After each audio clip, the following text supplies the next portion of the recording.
এসআইআর-এর জন্য গণনার ফর্ম পূরণ নিয়ে অনেকেই কিছুটা বিভ্রান্তির মধ্যে রয়েছেন। যদিও এর আগে এই ফর্ম পূরণ করার ২টা ভিডিও দিয়েছি, তারপরও অনেকে কনফিউজড। কোথায় ২০০২ সালের তথ্য দিব, কোথায় ২০২৫ সালের তথ্য দিব, আবার কোথায় নিজের তথ্য দিব, কোথায় রিলেটিভসের তথ্য দিব। এছাড়াও প্রশ্ন করেছেন বিবাহিত মহিলারা কিভাবে ফর্ম পূরণ করবে, বা কারো যদি বাবা বা মায়ের নাম ২০০২ সালের লিস্টে না থাকে তাহলে তারা কিভাবে পূরণ করবে। তো কমেন্ট করা সকলের প্রশ্নের উত্তর নিয়ে আজকের ভিডিও।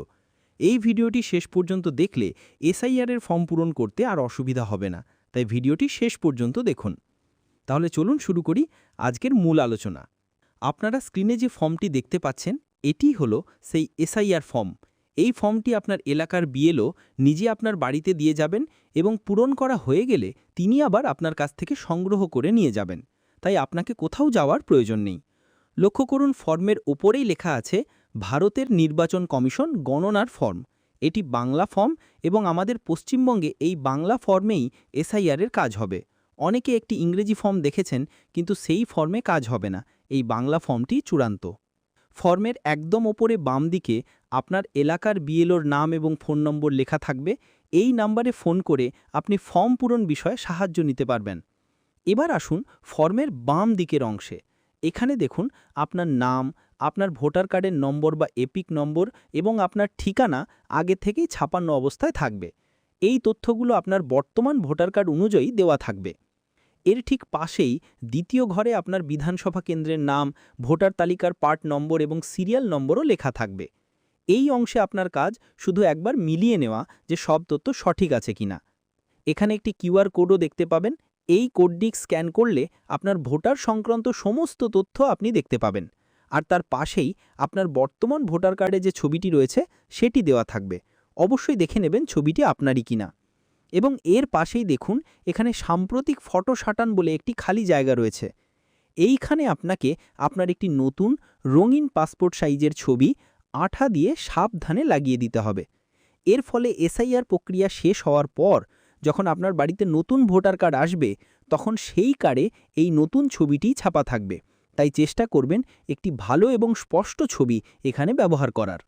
ছবির ঠিক নিচেই রয়েছে জন্ম তারিখ লেখার জায়গা। এখানে দিন, মাস এবং বছর উল্লেখ করতে হবে। একটি জরুরি কথা মনে রাখবেন, যখনই আপনি কোনো সংখ্যা লিখবেন, যেমন তারিখ, মাস বা বছর, চেষ্টা করবেন সংখ্যাগুলো ইংরেজিতে লিখতে। কারণ বাংলা ৪ এবং ইংরাজি ৮ বা বাংলা ৭ এবং ইংরাজি ৯-এর মধ্যে অনেক সময় বিভ্রান্তি তৈরি হয়। ইংরেজিতে লিখলে সেই ভুল হওয়ার সম্ভাবনা থাকবে না। এর পরের ঘরটি হলো আধার নম্বরের। এখানে ব্র্যাকেটে ঐচ্ছিক লেখা আছে, যার মানে হলো আপনি চাইলে আধার নম্বর দিতেও পারেন, আবার নাও দিতে পারেন। এটা বাধ্যতামূলক নয়। তবে যদি দেন তাহলে এখানে আপনার সম্পূর্ণ আধার নম্বরটি সঠিকভাবে লিখবেন।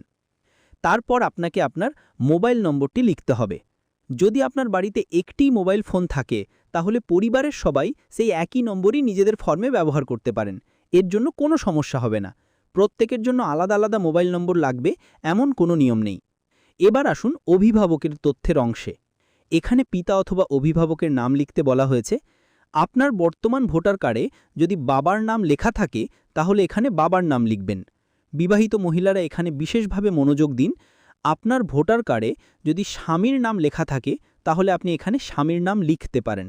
আবার আপনি যদি চান তাহলে স্বামীর নামের পরিবর্তে আপনি আপনার বাবার নামও লিখতে পারেন। অর্থাৎ বাপের বাড়ির বাবার নাম ব্যবহার করতেও কোনো বাধা নেই, দুটোই সঠিক বলে গণ্য হবে। যার নামই আপনি লিখুন না কেন, তার ঠিক নিচের ঘরে তার এপিক নম্বর অর্থাৎ ভোটার কার্ডের নম্বরটি লিখতে হবে যদি থাকে। একইভাবে পরের অংশে আপনার মায়ের নাম এবং তার ভোটার কার্ডের নম্বর লিখতে হবে। তবে তারা যদি মারা গিয়ে থাকে সেক্ষেত্রে তাদের নামের আগে মৃত কথাটি লিখে দিবেন। আর এই ক্ষেত্রে তাদের ভোটার কার্ডের নম্বর দেওয়ার প্রয়োজন নেই। এরপরে রয়েছে স্বামী অথবা স্ত্রীর নাম লেখার জায়গা। যারা বিবাহিত শুধু তারাই এই ঘরটি পূরণ করবেন। যদি পুরুষের ফর্ম হয় তবে তার স্ত্রীর নাম লিখবেন, আর স্ত্রীর ফর্ম হলে তার স্বামীর নাম লিখবেন এবং নিচের ঘরে তার এপিক নম্বর বা ভোটার কার্ডের নম্বরটি দিয়ে দেবেন। যারা অবিবাহিত তাদের এই দুটি ঘর পূরণ করার কোনো প্রয়োজন নেই। এখানে একটি কথা পরিষ্কার করে দিই, এই কলামে যত তথ্য লিখবেন সব আপনার বর্তমান অর্থাৎ ২০২৫ সালের ভোটার কার্ডের তথ্য দিতে হবে। বন্ধুরা, এতক্ষণ আমরা ফর্মের ব্যক্তিগত তথ্য পূরণের বিষয়টি দেখলাম, কিন্তু এই ফর্ম জমা দেওয়ার সময় কি কোনো ডকুমেন্ট লাগবে? বা পরে যখন ভেরিফিকেশন হবে তখন কি কি কাগজপত্রের প্রয়োজন হবে, এই বিষয়টি নিয়ে কিন্তু অনেকের মনেই প্রশ্ন রয়েছে। আপনাদের সুবিধের জন্য এসআইআর কার কী ডকুমেন্ট লাগবে এই বিষয়ে আমাদের চ্যানেলে একটি অত্যন্ত গুরুত্বপূর্ণ এবং বিস্তারিত ভিডিও ইতিমধ্যেই দেওয়া আছে। আমি অনুরোধ করব এই ভিডিওটি শেষ করার পর আপনারা অবশ্যই সেই ভিডিওটি একবার দেখে নেবেন, তাহলে ডকুমেন্ট সংক্রান্ত প্রস্তুতি আপনারা আগে থেকেই নিতে পারবেন। ভিডিওটির লিঙ্ক আমি ডেসক্রিপশনে দিয়ে দেব। এবার আমরা ফর্মের সেই অংশে চলে এসেছি যা নিয়ে মানুষের মধ্যে সবথেকে বেশি বিভ্রান্তি তৈরি হয়েছে, অর্থাৎ বাম দিকের বক্স এবং ডান দিকের বক্স কোনটি আপনি পূরণ করবেন। আমি খুব সহজ করে আপনাদের বিষয়টি বুঝিয়ে দিচ্ছি। বাম দিকের বক্সটি শুধুমাত্র তারাই পূরণ করবেন যাদের নিজের নাম 2002 সালের ভোটার লিস্টে ছিল। আমি আবার বলছি, যদি আপনার নিজের নাম 2002 সালের লিস্টে খুঁজে পান তবেই আপনি এই বাম দিকের বক্সটি পূরণ করবেন। সেক্ষেত্রে ডান দিকের বক্সটি আপনার জন্য নয়, ওটা ফাঁকা থাকবে। আর ডান দিকের বক্সটি তাদের জন্য যাদের নিজের নাম 2002 সালের লিস্টে নেই, কিন্তু তাদের পরিবারের কারোর, যেমন বাবা, মা, দাদু বা ঠাকুমার নাম ওই লিস্টে আছে। যদি এমন হয় যে আপনার বা আপনার পরিবারের কারোরই নাম 2002 সালের লিস্টে নেই, তাহলে আপনাকে কোনো বক্সই পূরণ করতে হবে না, দুটো বক্সই ফাঁকা ছেড়ে দেবেন। এবার ধরুন আপনার নাম 2002 সালের লিস্টে আছে, তাহলে আপনি কিভাবে বাম দিকের বক্সটি পূরণ করবেন? 1. নির্বাচকের নামে আপনাকে আপনার নিজের নামটি লিখতে হবে। মনে রাখবেন 2002 সালের লিস্টে আপনার নামের বানান যেভাবে লেখা ছিল ঠিক সেইভাবেই এখানে লিখবেন। ওই লিস্টে নাম সম্ভবত বাংলাতেই লেখা থাকবে, তাই বাংলাতেই লিখবেন।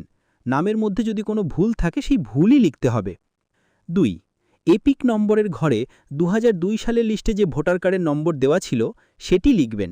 এখন হয়তো আপনার নম্বর বদলে গেছে, সেক্ষেত্রেও 2002 সালের লিস্টে যা ছিল সেটাই লিখতে হবে। যদি লিস্টে কোনো নম্বর না দেওয়া থাকে তাহলে এই ঘরটি ফাঁকা রাখবেন। এরপর 2002 সাল অনুযায়ী আপনার জেলা, রাজ্য, বিধানসভা ক্ষেত্রের নাম এবং নম্বর লিখতে হবে।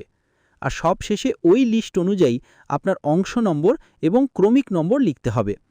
এখন প্রশ্ন হলো, এই বিধানসভার নাম, নম্বর, অংশ নম্বর বা ক্রমিক নম্বর আপনি কোথায় পাবেন? এর জন্য আপনাকে 2002 সালের ভোটার লিস্ট ডাউনলোড করতে হবে। সেই লিস্টের প্রথম পৃষ্ঠার উপরেই লেখা আছে বিধানসভার নাম, যেমন দিনহটা আর তার নম্বর 7। তাহলে বিধানসভা ক্ষেত্রের নামের ঘরে লিখব দিনহটা, আর বিধানসভা ক্ষেত্রের নম্বরের ঘরে লিখব 7। এর একটু পাশেই দেখুন লেখা আছে অংশ নম্বর, যেমন এখানে 89। আর লিস্টের মধ্যে আপনার নামের পাশে যে ক্রমিক সংখ্যা, যেমন 280, এটাই হলো আপনার সিরিয়াল নম্বর। ঠিক এইভাবে লিস্ট থেকে দেখে দেখে আপনি এই ঘরগুলো পূরণ করবেন। এবার তাদের কথা বলছি যাদের নিজের নাম 2002 সালের লিস্টে নেই, কিন্তু বাবা, মা, দাদু, ঠাকুমা এদের কারোর নাম 2002 সালের ভোটার তালিকায় আছে। আপনারা ডান দিকের বক্সটি পূরণ করবেন। নির্বাচন কমিশন সম্প্রতি একটি নতুন নিয়ম চালু করেছে, যা বিষয়টি অনেক সহজ করে দিয়েছে। এখানে আপনাকে আপনার এমন একজন আত্মীয়ের তথ্য দিতে হবে যার নাম 2002 সালের লিস্টে ছিল। বর্তমানে 4টি সম্পর্ককে অনুমোদন দেওয়া হয়েছে: বাবা, মা, দাদু অর্থাৎ বাবার বাবা এবং ঠাকুমা অর্থাৎ বাবার মা। তো আপনার প্রথম কাজ হবে আপনার বাবা অথবা মায়ের নাম 2002 সালের লিস্টে আছে কিনা তা খুঁজে বের করা। যদি তাদের নাম খুঁজে না পান তাহলে হতাশ হবেন না। সেক্ষেত্রে আপনি আপনার দাদু অথবা ঠাকুমার নাম লিস্টে খুঁজে দেখুন।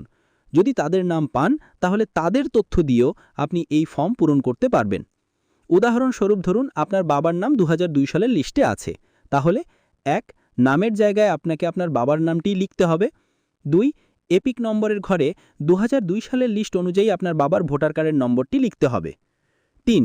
আত্মীয়ের নামে ওই লিস্টে আপনার বাবার অভিভাবক হিসাবে কার নাম ছিল, অর্থাৎ আপনার দাদুর নাম, সেটি লিখতে হবে।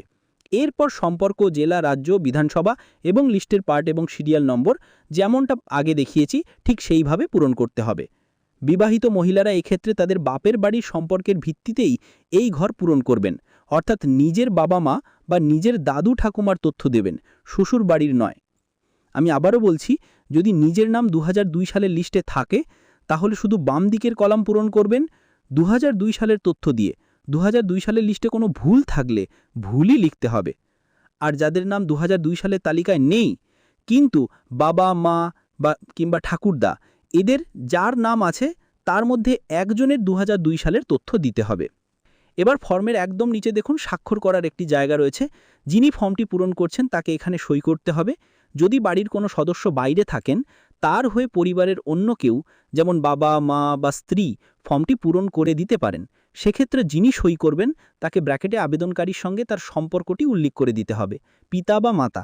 পাশে অবশ্যই তারিখ দিয়ে দেবেন। সবশেষে একটি অত্যন্ত জরুরি কথা, এই ফর্মটি পূরণ করে জমা দেওয়ার সময় আপনাকে কোনো রকম জেরক্স বা কোনো কাগজ জমা দিতে হবে না। কোনো ডকুমেন্ট এখন লাগবে না। যখন ড্রাফট ভোটার লিস্ট প্রকাশিত হওয়ার পর আপনার বাড়িতে নির্বাচন কমিশনের অফিস থেকে নোটিশ আসবে, শুধুমাত্র তখনই আপনাকে নোটিশে উল্লেখিত অরিজিনাল ডকুমেন্টগুলো নিয়ে নির্দিষ্ট জায়গায় ভেরিফিকেশনের জন্য যেতে হবে। তার আগে কোনো কাগজ জমা দেওয়ার প্রয়োজন নেই। তো এই ছিল আজকের ভিডিও। আশা করি এসআইআর ফর্ম পূরণের সম্পূর্ণ প্রক্রিয়াটি আমি আপনাদের সহজভাবে বোঝাতে পেরেছি। এখন আর এই ফর্ম পূরণ করতে আপনাদের অসুবিধা হবে না।